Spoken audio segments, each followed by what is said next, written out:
Hello and welcome to this video. In this video, we are going to install a couple of text editors. What are text editors?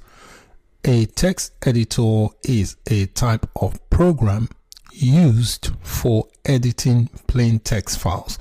Plain text files are basically files without any formatting.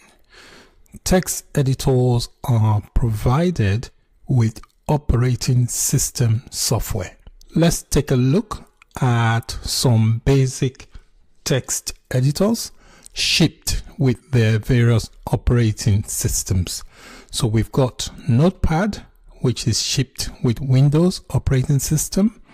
We've got TextEdit, which is shipped with Mac OS, and we've got Gedit, which is shipped with Ubuntu, which is a variant of the Linux operating system. Now let's take a look at some good cross-platform text editors.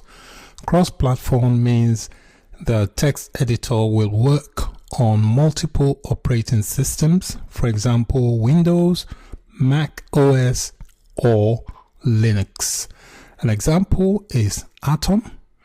Atom is free and can be downloaded from atom.io. Next, we have Sublime Text. This is a very popular text editor among web developers. It costs $80 for a single license, but you can test drive it for as long as you want, but you will occasionally get prompts about purchasing a copy. So it can be downloaded from sublimetext.com. Another good text editor, which is also free, is called Brackets. It can be downloaded from brackets.io. Let's install the Atom text editor by heading over to their website, which is atom.io. When you are on the Atom website, it will automatically detect your operating system. Click on the Download Installer button to begin the download.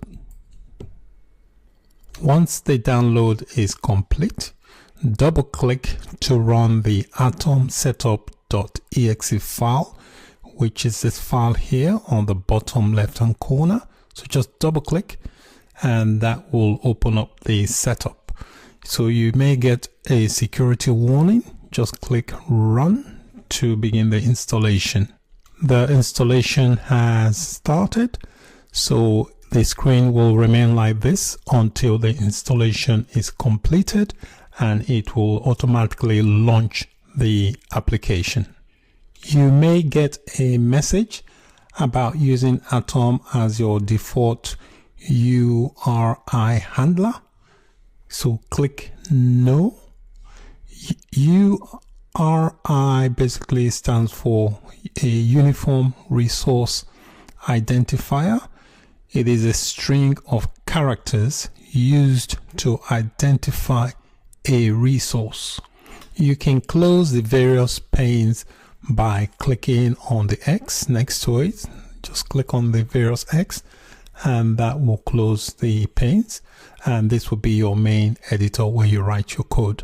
So to exit the editor, you just go File and click Exit, and this is the icon that it creates on your desktop.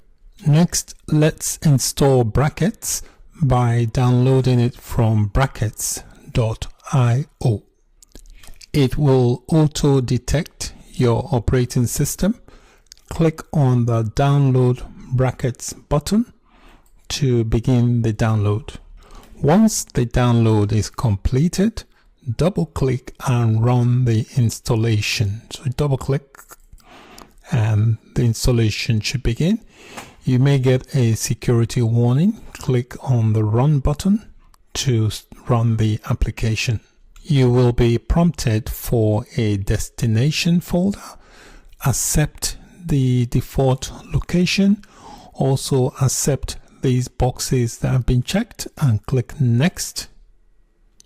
To begin the installation, click on the Install button. You may get a user control prompt. Click Yes if you do get that pop-up. When the installation is completed, the installer will display a success message. So click on the Finish button to exit. Let's quickly launch the brackets text editor to see what it looks like. If you are on a Windows computer, you need to go to All Programs menu, and you should see the brackets icon here. Just click on it and that will launch the editor. You may get a firewall block message if you are on Windows. This is because brackets comes with a Node.js server which needs access to communicate with the network. So you need to click on the Allow Access button to allow that to load. You should only have to allow access the first time after the installation. Brackets provides you with a sample code. So this is just a sample HTML code which comes pre-built into brackets when you install it. So these are just some sample files. This is HTML. And we've got a CSS file here as well. If I click on this, this is a CSS file. If you are running a Mac OS, you need to go to your applications folder and run brackets from your application folder. So that's it for this video. To exit, just click on File and click Exit. Hello and welcome to this lecture. In this lecture, we are going to download and install Sublime Text. Sublime Text is a powerful and sophisticated text editor. In order to write code, you need a plain text editor. Some operating system comes built with a text editor. If you are on a Windows, Windows comes with Notepad. If you're on a Mac, I think Mac comes with TextEdit or something like that. So each of these operating systems have a built-in text editor that you can use to write code. However, Sublime Text is unique. It's a cross-platform text editor. What that means, you can use it for both Macs and Windows as well as also Linux. So we are going to download and install Sublime Text editor in this lecture. We'll be heading over to this link here, which is www.sublimetext.com to download the text editor.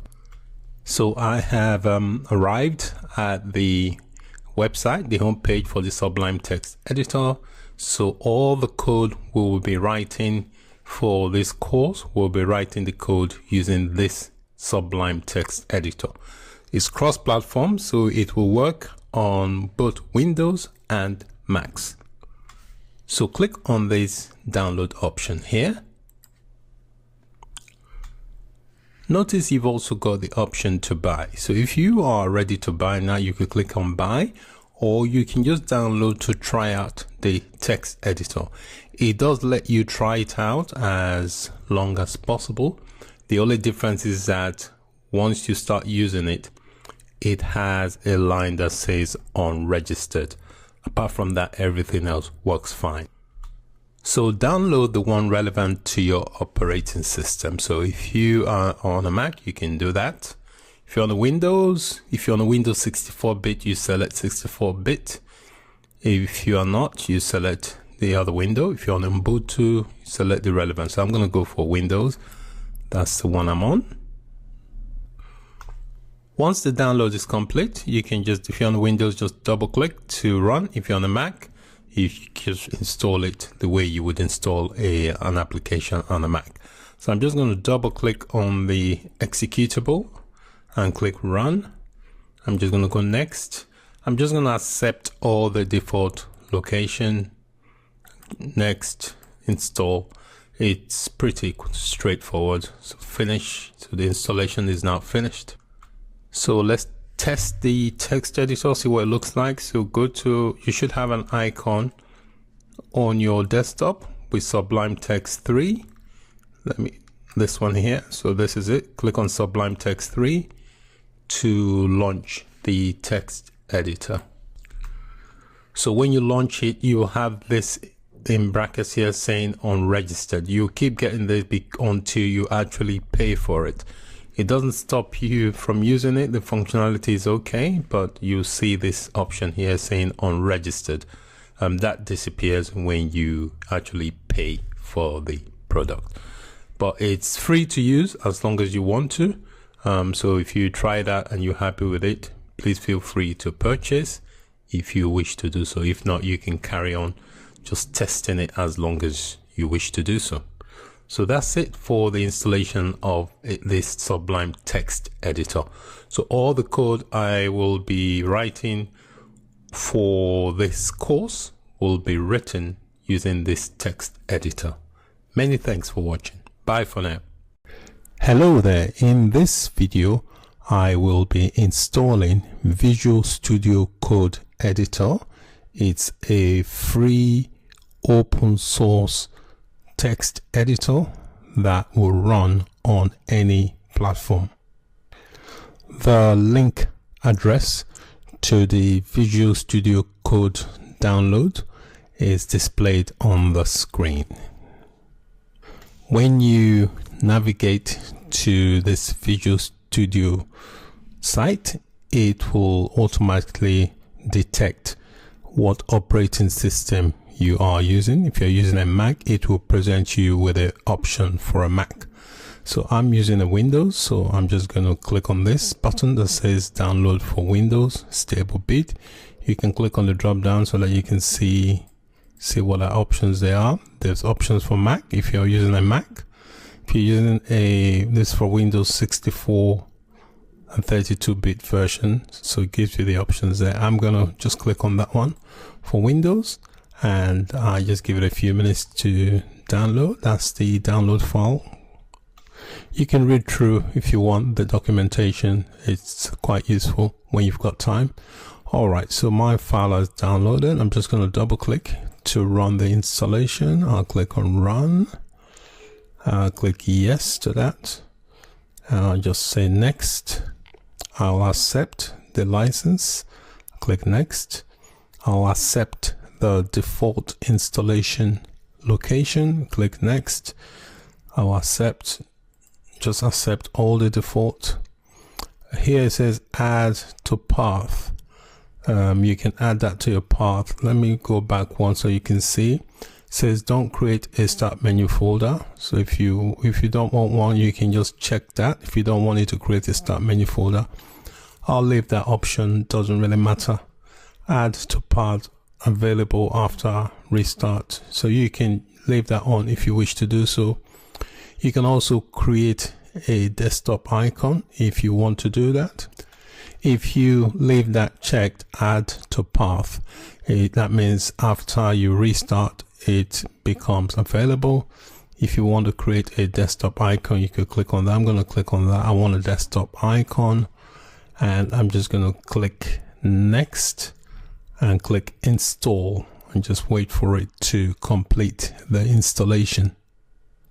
When the installation completes, it puts an icon on your desktop if you have ticked the box to do that, and you can click the finish button, and there is a tick here to say launch Visual Studio Code. So I'm going to leave that tick on so that I can launch it. I'll click finish and we'll wait for the Visual Studio Code to launch. So just give it a few minutes trying to launch.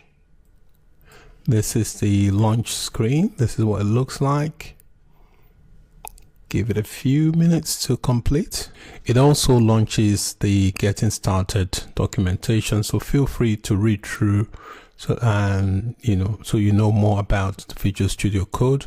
It's very good. It allows you to use a lot of top extensions, so the different extensions here, you can read through them at your own time. So I'm going to exit this documentation phase for now and just go to the actual Visual Code. So this is what the interface looks like. You get a welcome page and you have all this. If you want to show all the commands, these are the keyboard shortcuts. Control Shift and P to open a file, you do that. Open recent file. So this can come in quite useful, so you may want to take note of these shortcuts you've got listed here. Okay, and on the left here, it's got different options. So if you want to explore, you've got the Explorer option here. If you want to search, if you want to do source control with Git, this here can link you to that. And you've got a debug. If you want to debug your code, you do Control Shift and D. And this option here allows you to look for and add extensions to extend the functionality of Visual Studio Code. So that concludes the installation of Visual Studio Code. Thank you. Bye for now. Hello and welcome to this video. In this video, I will be showing you links to where you can download and install some popular web browsers. You need web browsers in order to access web-based applications. In this slide, I will list some of the most commonly used web browsers and their corresponding links to where you can download and install them. You may already have some installed already. However, I recommend you have at least 2 to 3 different web browsers installed on your computer. They are all easy to download and install. The most commonly used web browsers today are Google Chrome, which is developed by Google, and then we have Firefox. Firefox is developed by Mozilla. We have Safari, which is developed by Apple, and this comes shipped with Mac OS. Apple no longer supports Safari for Windows. We have Internet Explorer. This is developed by Microsoft and comes shipped with Windows operating system. We also have Edge.